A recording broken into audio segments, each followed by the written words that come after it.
नमस्कार। सजाएं तो देना कानून का काम है अगर आप कानून का उल्लंघन करते हैं। और आपने सुनी भी होगी सजाएं, आजीवन कारावास, मौत की सजा। आपने कभी सुना है कि किसी एक व्यक्ति को अपराध के लिए कोर्ट ने 182 साल 182 इयर्स की सजा दी, वो भी ठगी के केस में।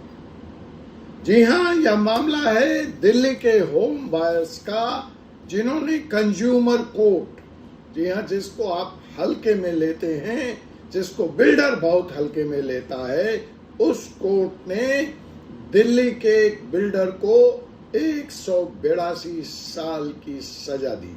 और तो और दिल्ली हाई कोर्ट ने भी बिल्डर के अपील को सजा कम करने के लिए मना कर दिया। So Delhi FC rejects relief to 75-year-old builder senior citizen है, 75 साल की उम्र में पहुंच चुका है। So now it is high time that what every home buyer and every builder should know. तो जी हां, मैं हूं एडवोकेट डॉक्टर अजय कुमार पांडे और आपका कानूनी दोस्त, और आप इस वक्त देख रहे हैं 4C सुप्रीम लॉ पार्टनर का कानूनी चैनल, जहां होती है कानून की बातें बिना किसी भय की, बिना किसी पक्षपात की, खुली बेबाक। तो साहब, ये जो केस है उस पर मैं आऊंगा, लेकिन पहले जरा बैकग्राउंड आपको बता दूं। पहला बैकग्राउंड तो ये है कि आप कंज्यूमर कोर्ट को हल्के में लेना बंद कर दें। बिल्डर और होम बायर्स, अगर किसी केस में आपको लगता है कि आपका कंज्यूमर राइट्स बनता है, उसकी अवहेलना हुई है, तो यू मस्ट एक्सरसाइज इट। अभी ये मुद्दा और महत्वपूर्ण हो गया है जब से सुप्रीम कोर्ट ने भारत सरकार से यह जवाब मांगा है, पूरे राज्यों से यह जवाब मांगा है कि यह जो एडवोकेज्म है उपभोक्ता मामलों में, कंज्यूमर कोर्ट्स में, जहां परमानेंट जजेस नहीं हैं, उनके फिक्स टर्म किए जाएं, जजों की नियुक्ति की जाए, और इस बारे में हलफनामा देकर सुप्रीम कोर्ट को सरकार यह बताए कि यह सारी चीजें कब तक हो जाएंगी। तो उस पे भी हमारा एक वीडियो है, आप उसको देख सकते हैं। लेकिन फिलहाल आइए हम आपको लिए चलते हैं इस मुद्दे पर।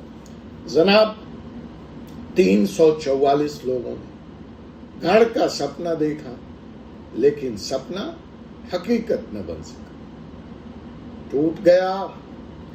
और जिस आदमी ने इस सपने को तोड़ा,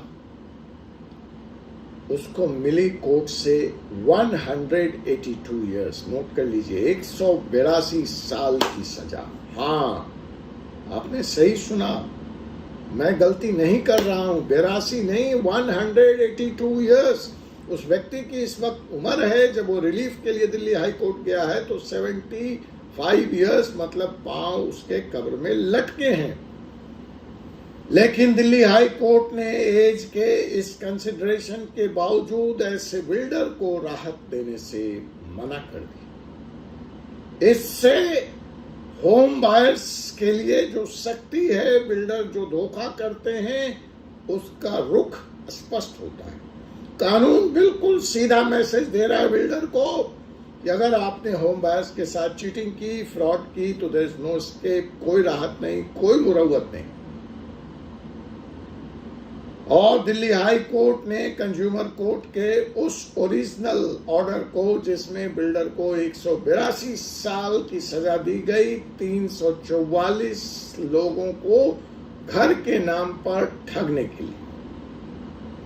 जनाब, ये कोई फिल्मी स्क्रिप्ट नहीं है, अगर आप अब भी सोच रहे हैं। ये है कंज्यूमर कोर्ट का फैसला, और भारत के इतिहास में, बिल्कुल नोट कर लीजिए, भारत के इतिहास में शायद इससे बड़ी सजा किसी भी रियल एस्टेट घोटाले में आज तक नहीं दी गई। Do you understand? This is the biggest punishment awarded to any builder in the entire history of India. 182 years। जी हां, बैकग्राउंड पे लिए चलते हैं केस के। So Rajendra Mittal age 75 years, ex director of Tirupati Infratech private limited ने 1990 में 1990 के दशक में एक प्रोजेक्ट में लोगों से लाखों रुपए लगाए। उस समय 1990 में इस फ्लैट की कीमत थी 90.79 lakh rupees to provide residential plot.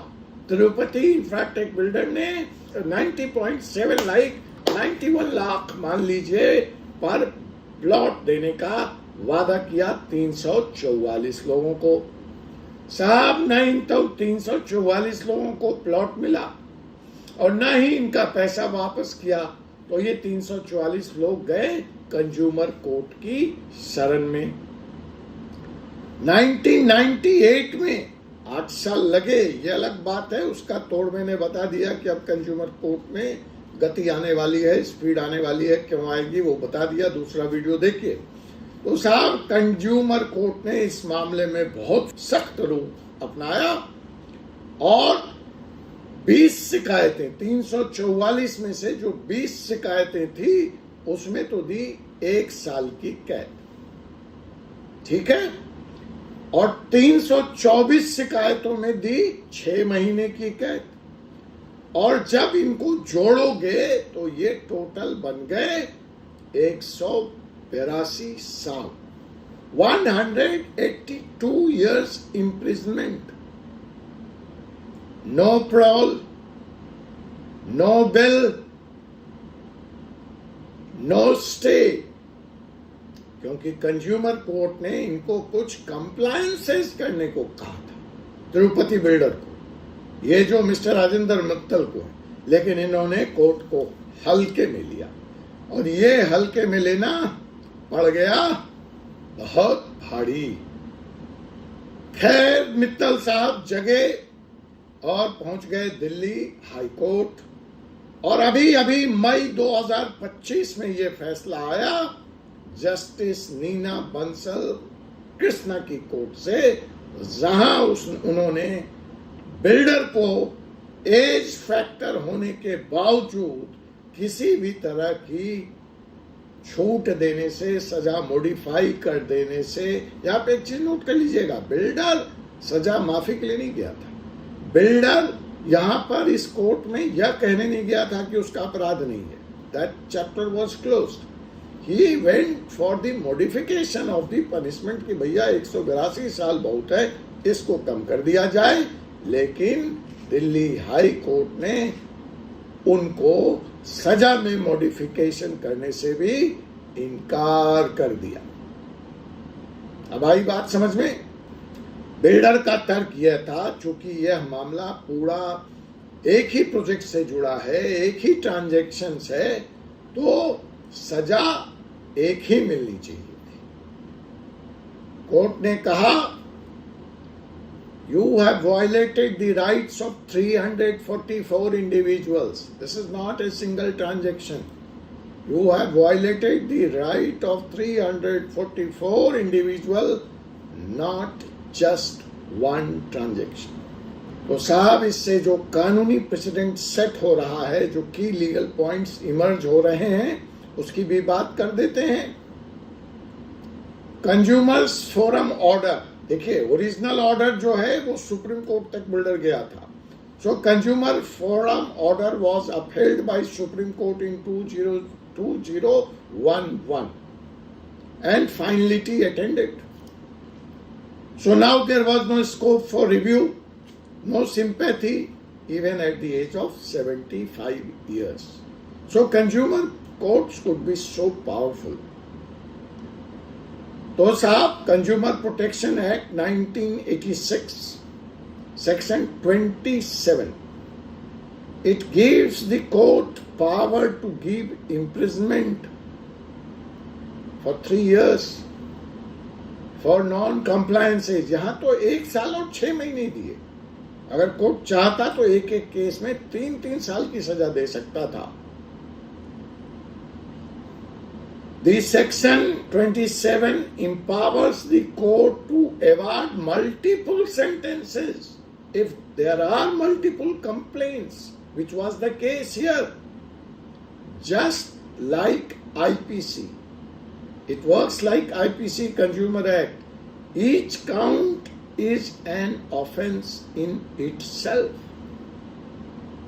So you can't argue that single transaction, so single sentence and or the sentence should run concurrently.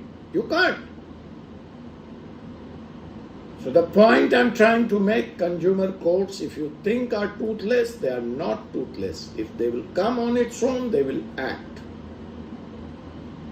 So this judgment is a living proof that the builders who ignores consumers court's order can really go to jail. And Delhi High Court has affirmed this view by giving a loud and very clear message to all the fraud developers, to all the cheaters, to all the violators. The opposite party, the builder, argued that he is at 75 years old, there is no prior conviction. Is 180 years symbolic? Because it's understood he is not going to survive that long. Yes, it is symbolic. But the message is to be given to this section of the society who takes law for the right by taking money from the home buyers and play fraud on them.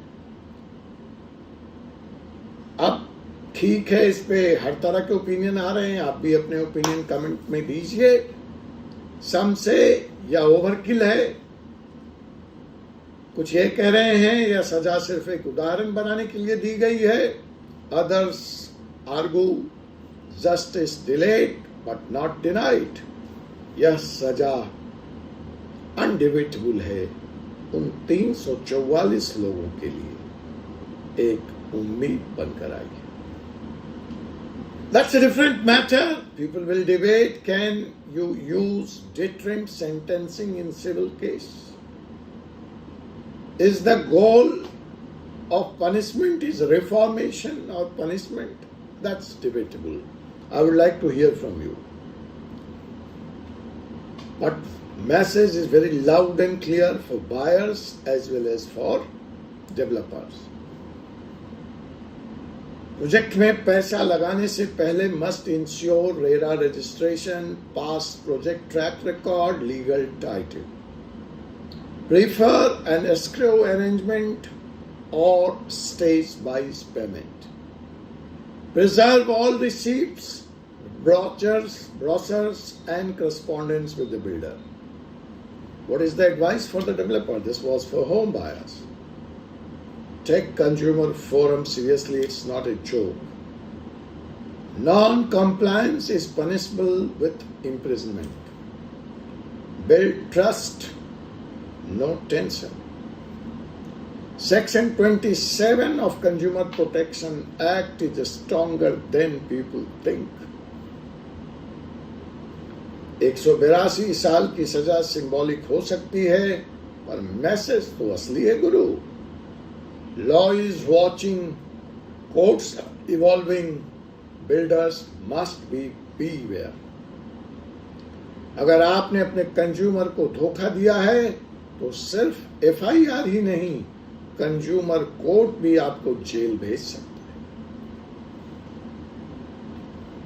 Comment करिए, बताइए कि क्या आपको लगता है यह सजा ज्यादा है, नाजायज है. Should court consider age before punishment? Share this video to alert every buyer and every builder in India.